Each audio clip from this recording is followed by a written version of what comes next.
Jose Mourinho praised the referee's peripheral vision when he reacted to his sending off in Manchester United's draw against Fenerbahce in the Europa League. Fenerbahce promised to be tricky opponents, but United took the lead in the first half through a brilliant goal from Christian Eriksen, and they were in control at the interval. However, it didn't take Mourinho's side long to equalize when play resumed for the second half, with Youssef En-Nesyri scoring with a header in the 49th minute of the match.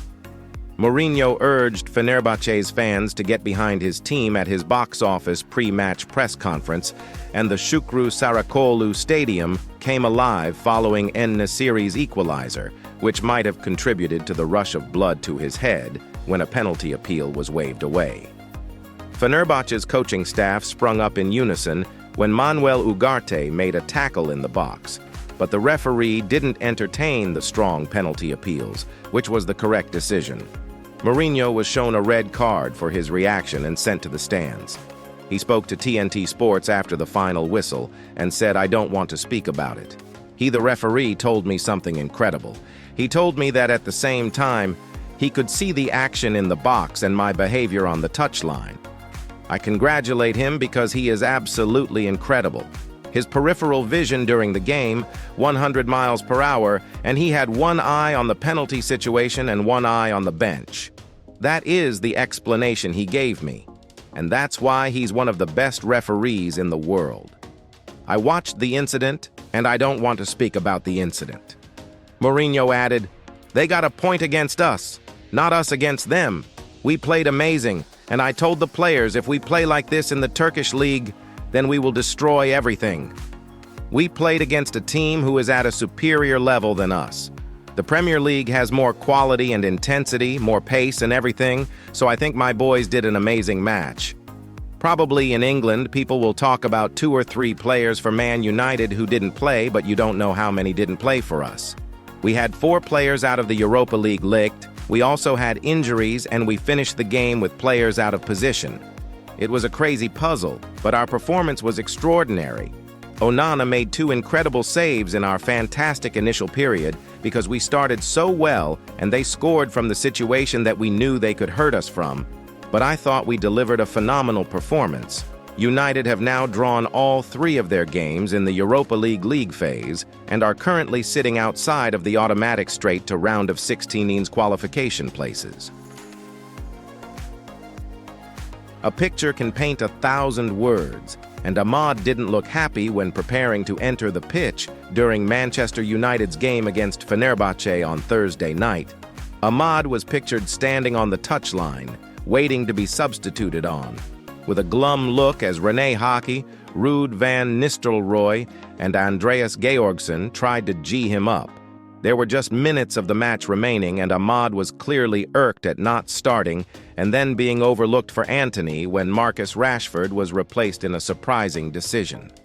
The Brazilian winger was stretchered off in the 89th minute, and that gave Ahmad his chance, but it was too late in the day. Noussair Mazraoui was selected to start as the number 10 in Bruno Fernandes' absence, a position Ahmad has played in the past. He had to deal with 2 setbacks in a single night, so it was understandable to see him looking so disenchanted when he was finally told to warm up, speaking at his post-match press conference.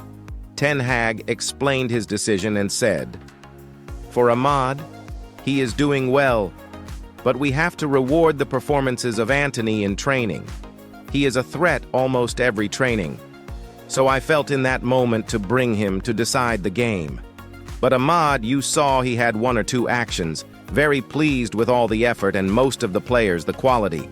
I think away from home in Europe in a hectic ambiance, to start with 4 attackers is too much. So I know Nous Mazraoui is very capable to play in that position. Training performances have a huge say in which players are chosen, but Antony has hardly performed on a match day for United, whereas Ahmad has looked full of promise. He ended last season with a flourish and was unfortunate not to start in the FA Cup final. He began the new campaign by starting the opening 5 Premier League games, but instead of kicking on after his man-of-the-match performance against Southampton, his minutes have been reduced. Since Ahmad excelled at St. Mary's Stadium, he has played 6 minutes against Barnsley, 76 against Crystal Palace, 67 against FC Twente, 5 against Tottenham, 68 against FC Porto. He was an unused substitute against Aston Villa and Brentford and was given a cameo against Fenerbahce. You'd struggle to find a United fan who would bring Antony on over Ahmad, and the latter might be considering his options after seemingly slipping down the pecking order. Ahmad, now 22, has entered the final year of his United contract. The club have a 1-year extension option and plan to negotiate fresh terms to safeguard his long-term future. But Ahmad may need to be convinced he is at the right club to progress in his career. Starting a defender as a number 10 when Ahmad played in that role on loan with Sunderland was bad enough for the Ivory Coast international before Antony got the nod ahead of him. Ahmad must have been frustrated in Istanbul, and those decisions compounded a challenging few weeks for him when he was enjoying the best stint of his time at the club, only for his progress to be suddenly halted. Maybe Ahmad has downed tools in training, and Ten Hag is seeing something the public aren't, but it's been bizarre to see him given fewer and fewer minutes in recent matches. Just when he was enjoying the breakthrough season he was desperate for, he's seemingly back at square one. It has been 1 step forward and 2 back for the winger. He has a decision to make on his future and has received mixed signals from Ten Hag. Nobody could blame Ahmad for pushing for a departure if his predicament continues. But it's also possible he might be tempted to stick around and outlast Ten Hag. The frown on Ahmad's face in Turkey showed what he was thinking, and it will be fascinating to see how often he features in the coming weeks. Manchester United winger Antony could be set for a spell on the sidelines after being seen leaving the stadium on crutches following the draw against Fenerbahce. United chalked up a 3rd successive draw in the Europa League on Thursday night in Istanbul.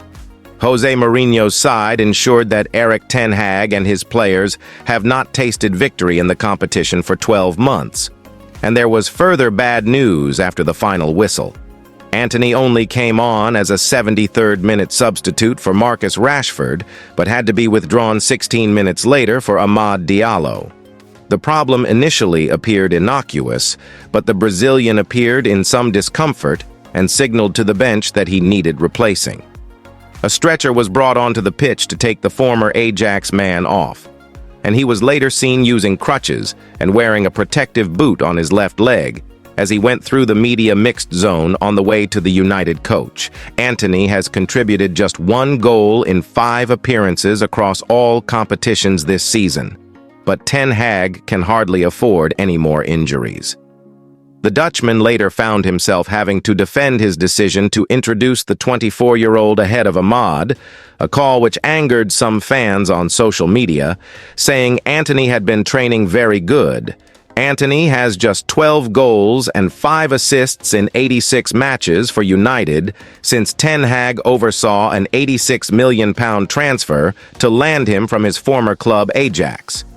He has so far failed to live up to his billing, with Alejandro Garnacho, Rashford, and Ahmad preferred in wide areas this season. But with Harry Maguire, Johnny Evans, Luke Shaw, Mason Mount, Lenny Yoro, and Tyrell Malacia all missing from the trip to Istanbul, Ten Hag already has enough injuries on his hands. The result didn't do much to ease the pressure on his job either. Christian Eriksen put the away side ahead with a powerful finish at the end of a flowing move involving Garnacho, Noussair Mazraoui, and Joshua Zirkzee. That was their first shot on goal, but the good times didn't last. Andre Onana made 2 stunning quick-fire saves from Youssouf En-Nesyri to keep United 1-0 up at half-time, but the Fenerbahce striker nodded in from Alain Saint-Maximin's cross to equalize shortly after. The home side then had a penalty waved away for Manuel Ugarte's challenge on Bright Osai Samuel, an incident which saw Jose Mourinho sent off. Casemiro and Rasmus Højlund were summoned from the bench in the 55th minute in search of some inspiration, but United couldn't find it. They now sit 21st in the Europa League table after failing to beat FC Twente, Porto, and Fenerbahce. Erik ten Hag will be looking for his Manchester United team to follow up their win over Brentford at the weekend with a result against Jose Mourinho's Fenerbahce. The Red Devils are winless after their opening 2 Europa League games against FC Twente and FC Porto. And things won't get any easier when they walk out in Turkey to lock horns with their former boss. Ten Hag's side then have another big Premier League fixture ahead this weekend as United travel to West Ham on Sunday. They are currently 12th in the table, and the onus is on them to start climbing the league sooner rather than later. Ahead of Thursday night's match with Fenerbahce, Mirror Football rounds up all the latest news from in and around Old Trafford. Erik ten Hag refused to become embroiled in a war of words with Jose Mourinho on the eve of Manchester United's crucial meeting with Fenerbahce in the Europa League. Mourinho, who won the same tournament during his time at United, stuck the boot in ahead of the match by outlining that nobody had come close to emulating his triumph in Europe since he was sacked by the Red Devils back in 2018. Rather than biting back, Ten Hag admitted there was work to be done to improve United's record in Europe under him, with the Dutchman overseeing just 1 win from their last 10 European games.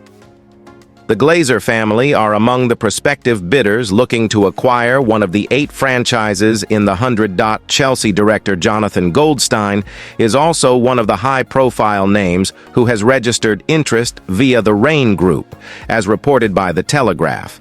The first round of bidding closed on Friday, and it's been reported that offers worth £650 million have been tabled for the franchises. Gareth Southgate could reportedly be considered for the manager's job at Crystal Palace if the Eagles decided to part company with Oliver Glasner. Palace have endured a shocking start to the season, and the scrutiny on Glasner, who made a huge impact last term, has grown in recent weeks, and the noise over his future has intensified following another defeat against Nottingham Forest on Monday night. Southgate recently outlined that he would be taking a year out of football, but that hasn't prevented speculation over his own future, with The Guardian claiming the former England boss could soon be targeted by one of his former clubs.